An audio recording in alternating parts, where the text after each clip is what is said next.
دوستان محترم، خواهش میکنم درباره انسان‌های دورویه یک چیزی میگفت. هم مسجد بیای هم گناه میکنی، هم نماز میخوانی هم زنا میکنی. این چی معنا داره؟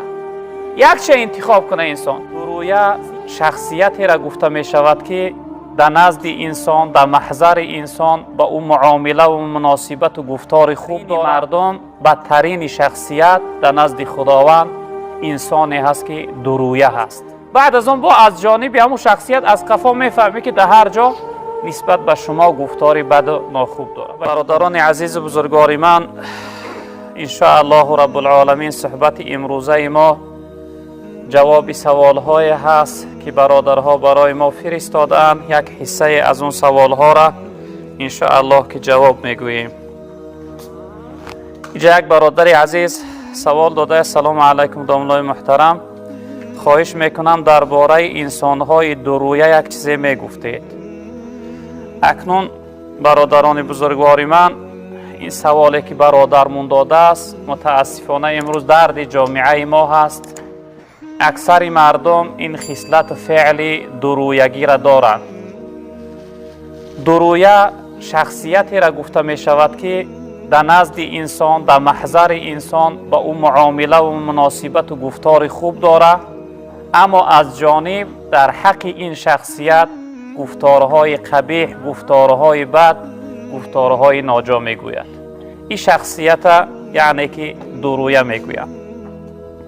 جناب پیغمبر صلی الله علیه وسلم در روایتی که امام بخاری روایت کرده است از حضرت ابو هریره رضی الله تعالی عنه میفرمایند که تجید من شرار الناس یوم القیامه عند الله ذو الوجهین الذی هؤلاء بوجه و هؤلاء بوجه.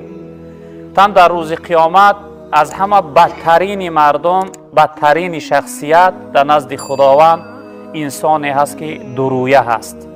وقتی در نزد یک شخصیت آمد، یعنی فعل و گفتار و معامله و مناسبت خوب داره، در نزد و چقدر خود را شیرین نمایان میکنه، اما در دیگر جا رفت در حق این شخصیت گفتارهای بد میگوید. یعنی انسان دورویه از همه بدترین شخصیت در روز قیامت، یعنی که در نزد خداوند به حساب میرفته است. به همین خاطر این فعل دورویگی اصل فعل منافقی هست. منافقهای دور جناب پیغمبر هم وقتی در نزد جناب پیغمبر صلی الله علیه وسلم می آمدن، خود را مسلمان به ایمان، خوش اخلاق، خوب یعنی نمایان میکردن، اما در اصل چنین نبودن. وقتی از محضر جناب پیغمبر صلی الله علیه وسلم بیرون میشدن، فعل و کردار و کار اونها فقط سیاه کردن، بد گفتن، جنگ انداختن که اکثرا یعنی اون یهودی های مدینه بودن، این فعل ها را داشتن. متاسفانه این فعل ها امروز در جامعه ما مسلمان ها خیلی زیاد است که در اصل انسان در حیرت میمونه که کی را باور کنه.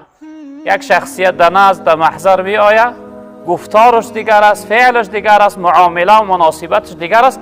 بعد از اون با از جانب همون شخصیت از قفا میفهمی که در هر جا نسبت به شما گفتاری بد و ناخوب داره. به این خاطر حکم این کار در شریعت معنی نادرست حرام است.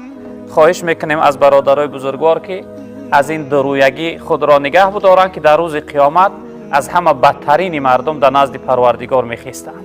خیلی یعنی حالتی بد و پست داشتند. اینجا یک برادر از سوال کرده: سلام علیکم داملا، شخصیتی که روزه گیرد، نماز خواند، باز زنا کند، اسلام برای این گونه نوجوان مردا چی میگوید؟ التماس یک چیزی میگفتید. اگه برادر عزیز انسانی که هم روزه میگیره هم نماز میخونه و یعنی با در راه زنا و در راه فحش و بد است، فهمیده میشود که نماز کامل نیست. چون که خداوند وقتی که در قرآن ما را امر به نماز کرده است میفرماید که استعیذ بالله اقیم الصلاه ان الصلاه تنها عن الفحشاء والمنکر. میگه شما نماز را برپا بداره، نماز شما را از فحشا و منکر منع میداره، باز میداره. در تفسیر این آیت مفسرین میفرمایند که هر نمازخوانی که اصلاح نشد بعد از نماز خواندنش، یعنی زناگری که نمازخوان است زنا میکنه، شراب نوشی که یعنی نمازخوان است شراب می نوشه، یا اینکه دیگر فعل و رفتار بدداری که نمازخوان است این عملها را میکنه، فهمیده میشود که نماز این نمازی واقعی و حقیقی نبوده است. نماز میخوانه، از گردنش ساقط میشود، اما از این نماز یگان بهره بردگی نیست.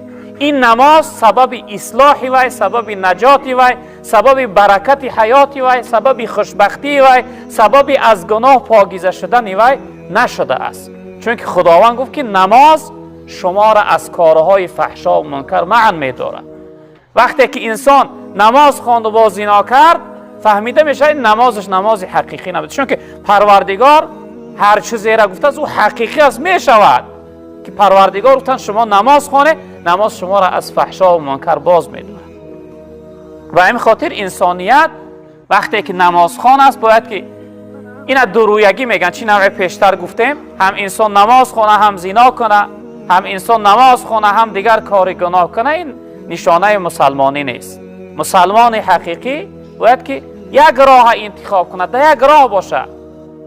مولانا هم یک جمله داره میگه تو را یک رنگ مادر هم پدر بود، چرا این دم تو را رنگی دیگر شد.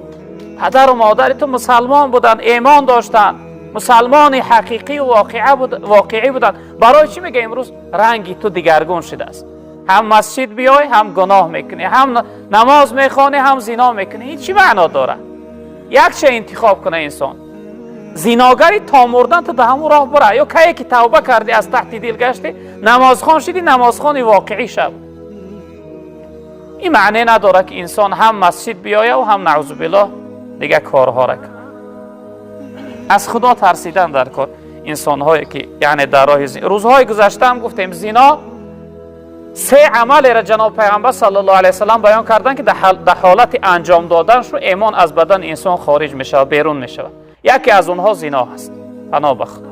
در حالت انجام دادن ایمان از بدن انسان. برای جمعیت ما توفیق عمل کردن نصیب بگردان. پروردگار بار اله این ماه برای ما مبارک بگردان. در این شب‌های آخر این ماه پروردگار ما را از گناه پاکیزه بگردان، گذشتگیامون رحمت و مغفرت بگردان. پروردگار این جمعیت در دلها هر امید و آرزو و مراد و مقصد داشته باشند با مراد و مقصد برسان. پروردگار را در کسب کار حلال این جمعیت برکت ها عطا بفرما. پروردگار را به فرزندای جمعیت فرزند صالح نصیب بفرما، به زنها را زن صالح نصیب بفرما. پروردگار را محبوسا و زندانیای ما را آزادی نصیب بگردان. طالب علم هامون علم نافع و مفید نصیب بگردان. زنها و مادرها و خواهرهامون در پرده حیای خودت مستور بگردان. پروردگار را بار اله هر چیزی که رضای خودت است برای ما نصیب بفرما. از قهر غضب ما را در حفظ امان و نگه بدار. پروردگار تمام برادرهای مسافر و مهاجر ما را در روی عالم در حفظ امانت نگه بدار. پروردگار مشکلی هاشون آسان بگردان، در کسب کارهاشو برکت ها عطا بفرما. پروردگار جملگی ما را خاتمه به خیر بگردان. و صلی الله تعالی علی خیر خلقه مولانا محمد و آله و اصحابه اجمعین برحمتک.